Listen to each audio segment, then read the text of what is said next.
Sanibonani la uNtencane, Ngibingelelwa sifundo.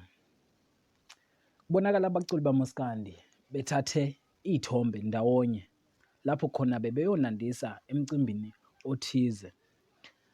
Into engajwayelekile-ke mbukeli wethu ukubona nje abaculi bamaskandi bendawonye kulowo mcimbi beshutha iy'thombe bezojabulisa abantu.